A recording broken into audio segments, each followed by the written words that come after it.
பிரிட்டனில் உங்களுக்கு பிடித்தமான இல்லங்களை சொந்தமாக்கிக் கொள்ள எப்பொழுதும் நாடுங்கள் Sri estate agent accountancy and tax. எங்களை மிக விரைவாக சந்திக்கும் போது நாங்கள் மிக விரைவாக உங்களுக்கு அந்த வீட்டு பிரச்சனையை தீர்த்து உங்களுக்கு ஒரு சொந்த வீட்டுக்காரராக நாங்கள் மாற்றி அமைச்சு தருவோம். 333 ரெய்னர்ஸ் லேன், பினா. தமிழ் உறவுகளே வணக்கம். இப்பொழுதும் நாங்கள் London Rayners Lane Sri estate agent நிறுவனத்தில் தண்ணீர் போத்தலோடு இருந்து எங்களுடைய விடயத்தை நாங்கள் தொடங்குகின்றோம். வணக்கம் ராஜன் அவர்களே. வணக்கம். வணக்கம். தண்ணீர் ஒரு கையில், ஆனால் எங்களுடைய வேலையை நாங்கள் செய்தாக வேண்டும். அதற்குரிய விதத்தில் தான் நாங்கள் எல்லா விடயங்களையும் கவனித்தாக வேண்டும். நீங்களும் அவ்வாறே வந்திருக்கின்றீர்கள், நன்றி. இப்பொழுது பிரிட்டன் நாட்டை பொறுத்தவரையில் நாங்கள் பல்வேறு விடயங்கள் பேசக்கூடியதாக இருக்கிறது. இருந்தாலும் கூட இந்த ஈரான் அமெரிக்கா தொடர்பாக நீங்கள் அடிக்கடி பேசிக்கொள்வீர்கள். நிச்சயமாக நடக்கிறது, சண்டை நிறுத்தப்படுகிறது, சமாதான உடன்படிக்கை என்கின்றார்கள். சமாதான உடன்படிக்கையே பிரான்ஸ் நாட்டிலே, பிரான்ஸ் நாட்டினுடைய குடியரசுத் தலைவர் எமானுவேல் மேக்ரோன் அவர்கள் ஒரு சிறப்பான விருந்தை மாளிகையில் வைத்து அளித்து, அந்த விருந்து வசாரத்திலே அமெரிக்க அதிபர் டொனால்ட் ட்ரம்ப் அவர்கள் அந்த ஒப்பந்தத்தில் கையொப்பமிட்டு அதனை எல்லோருக்கும் அவர் மிக சிறப்பாக காட்டிக்கொண்டார். எல்லாம் செய்த பின்னரும் சண்டை நின்றபாடு இல்லை, சண்டை நிற்கவில்லை, சண்டை நடைபெறுகிறது. இதை பற்றி நீங்கள் என்ன சொல்வீர்கள்? நான் ஏற்கனவே குறிப்பிட்டது போன்று இந்த சண்டை தொடர்ந்து அவர் செய்ய மாட்டார். ஏன்னு சொன்னால் ஒரு சண்டையை கடுமையாக்குவார், பிறகு ஒரு கொஞ்சம் அதுக்கான ஓய்வை கொடுப்பார், திருப்பி சண்டையை துவங்குவார், திருப்பி ஒரு ஓய்வை கொடுப்பார். அநேகமாக நான் நினைக்கிறேன் இந்த மாதம் வார மாத கடைசி வரையும் அவர் ஒரு ஓய்வை கொடுப்பார் என்று தான் என்னுடைய நோக்கம். ஏனென்று சொன்னால் அந்த போக்குவரத்துகள், அதாவது என்னென்னு சொல்கிறது, இப்போ அந்த ஹாலிடே டைம் என்றபடியாக கிட்டத்தட்ட 65-70% விமானங்கள்ன்ற பங்குதாரர்களாக அமெரிக்க நிறுவனங்கள் இருக்கிறான். அப்போ அவையில் பின்னால் இருக்கிறபடியா அந்த பொருளாதார வீழ்ச்சி ஏற்படாமல் இருக்கணும்ன்றதுக்காக இப்போ 2 நாளாக, அதாவது அமெரிக்கா இனி தாக்காதுன்னு சொல்லி இப்போ அமெரிக்க ஜனாதிபதி அறிவிச்சிருக்கிறார். அப்போ உடனடியாகவே அந்த பெட்ரோல் பிரைஸ்கள் அதாவது என்னென்னு சொல்கிறது, கடுமையான வீழ்ச்சியை சந்திச்சிருக்குது நேற்று இன்றைக்கு.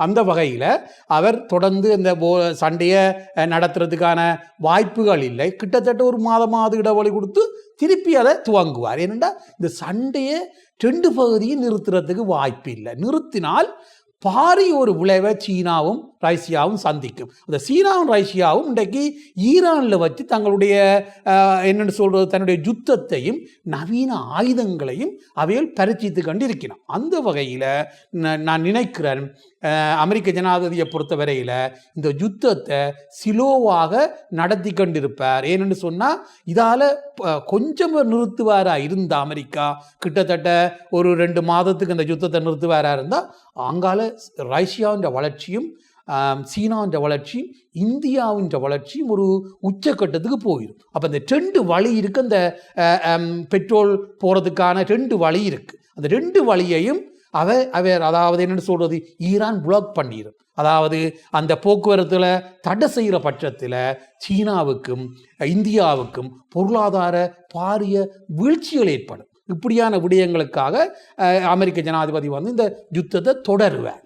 யுத்தம் தொடர்பாக நீங்கள் ஒரு தெளிவான பார்வை வைத்திருக்கின்றீர்கள். ஏன் இந்த யுத்தம் பற்றி பேசுகின்றோம் என்றால், ஈரான் அமெரிக்கா 2 நாடுகளுக்கு இடையேதான் யுத்தம். ஆனால் அந்த யுத்தமானது உலகத்தில் இருக்கின்ற ஒவ்வொரு குடிமகனையும் பாதித்து கொண்டிருக்கின்றது. நீங்கள் சற்று முன்னர் கூறினீர்கள், பெட்ரோல் எரிபொருட்களின் விலை வீழ்ச்சியடைந்திருக்கின்றது.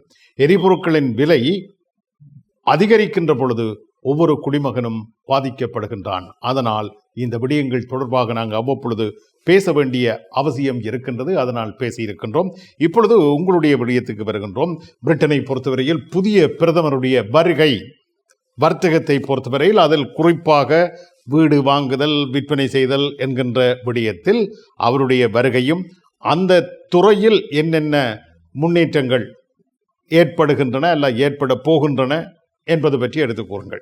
நிச்சயமாக இவர் இப்போ வருகிற எங்களுடைய புதிய பிரதமர் அமெரிக்காவோட அவர் என்னென்னு சொல்லணும் அனுசரித்து போவார். அதாவது அமெரிக்காவின் பேஸ் தளங்களை, இராணுவ தளங்கள், பிரித்தானியாவின் இராணுவ தளங்களை பயன்படுத்துறதுக்காக சகல அனுமதியையும் வழங்கி அமெரிக்காவோட பொருளாதார ரீதியாகவும் இராணுவ ரீதியாகவும் ஒத்து போறார். இது ஒரு நல்லொரு விடயம். ஏன்னு சொன்னால் நாங்கள் பல விடயங்களில் அமெரிக்காவோட இணைஞ்சிருக்கிறோம். அதாவது உளவுத்துறை எடுத்துக்கொண்டாலும் சரி, பொருளாதாரத்தை எடுத்துக்கொண்டாலும் சரி, நாங்கள் அமெரிக்காவோடு பிணைஞ்சிருக்கிறோம். ஆகவே நாங்கள் எந்த காலத்திலையும் அமெரிக்கா விட்டு நாங்கள் வெளியில வர முடியாத ஒரு சூழ்நிலையில இருக்கிறோம். ஏன்னா பொருளாதாரம், அரசியல், இராணுவம் 3 விடயங்கள்லையும் அமெரிக்காவும் நாங்களும் பிணையப்பட்டிருக்கிறோம். ஆகவே இந்த பிரதமர் இந்த விடயத்தில் அமெரிக்காவோட ஒத்து போறதுன்றது ஒரு மிக வரவேற்கத்தக்க ஒரு விடயம். அதே வேளையில பார்த்தோம்னு சொன்னா இந்த மக்களுக்கு ஒரு 1000 பவுண்ட்ஸை ஒரு வருடத்துக்கு சாதாரண மக்களுக்கு சேமிக்கக்கூடிய மாதிரியான ஒரு திட்டத்தையும் அறிவிக்கிறார். அதே வேளையில கவுன்சில் டேக்ஸை அவர் இல்லாம பண்றார். அதே வேளையில ஸ்டாம்ப் டியூட்டி என்ற ஒரு விடயத்தையும் இல்லாம பண்றார். ஆனால் அங்கால வேறொரு விடயத்தை செய்ய போறார். அதாவது நிரந்தர வரி என்று சொல்லி 0.48% அவர் ஒரு விடயத்தை செய்ய போறார். அதாவது நிரந்தர வரி.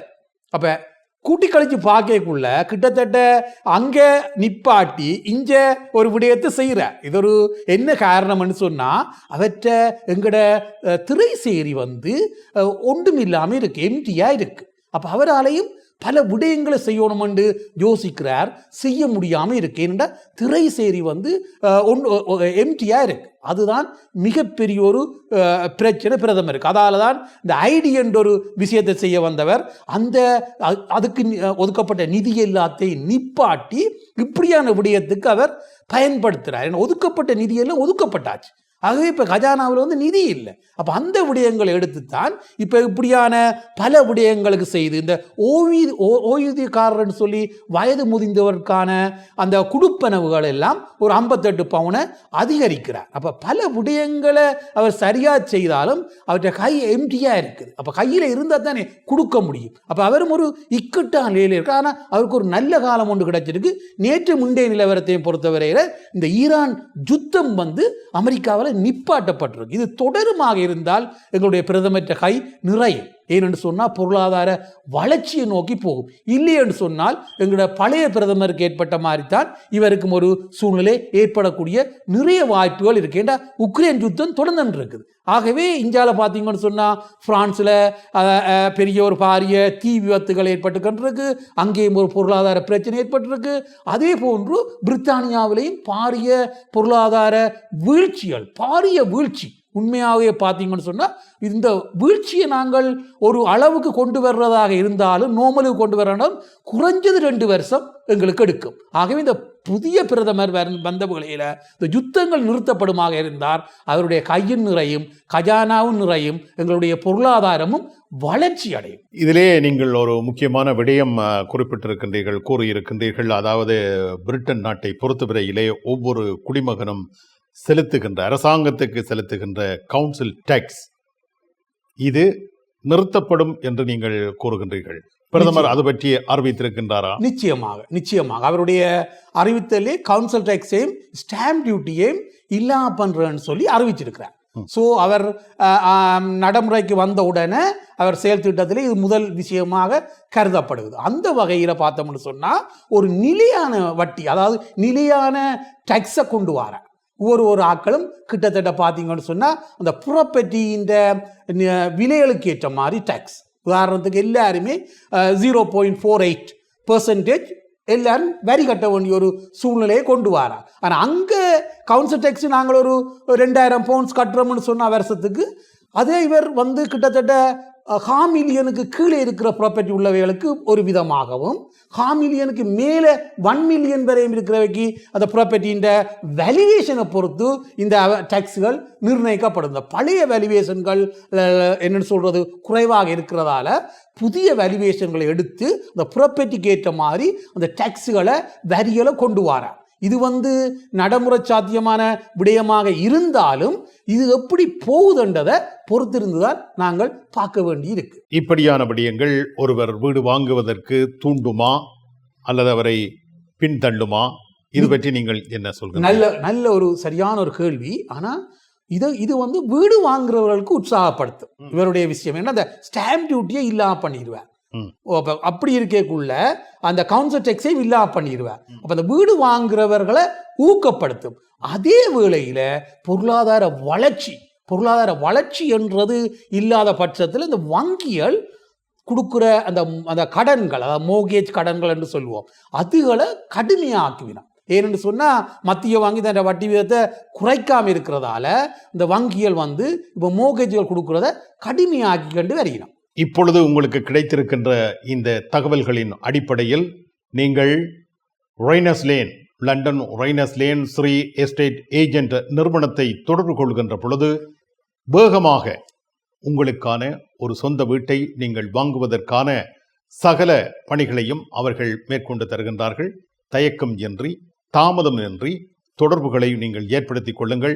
நேரடியாகவே வருகை தந்து உங்களுடைய விவரங்களை எல்லாம், நீங்கள் என்னென்ன நினைக்கின்றீர்களோ அவற்றையெல்லாம் நீங்கள் அவரிடத்தில் நேரடியாக பேசி விவரங்களை பெற்று ஒரு வீட்டின் சொந்தக்காரராக மாறிக்கொள்ளுங்கள் என்று உங்களை வாழ்த்தி இப்பொழுது விடைபெற்றுக் கொள்கின்றோம். மிக்க நன்றி. வணக்கம். பிரிட்டனில் உங்களுக்கு பிடித்தமான இல்லங்களை சொந்தமாக்கிக் கொள்ள எப்பொழுதும் நாடுங்கள் Sri estate agent accountancy and tax. எங்களை வந்து மிக விரைவாக சந்திக்கும் போது நாங்கள் மிக விரைவாக உங்களுக்கு அந்த வீட்டு பிரச்சனையை தீர்த்து உங்களுக்கு ஒரு சொந்த வீட்டுக்காரராக நாங்கள் மாற்றி அமைச்சு தருவோம். 333 ரைனஸ் லேன், பினா.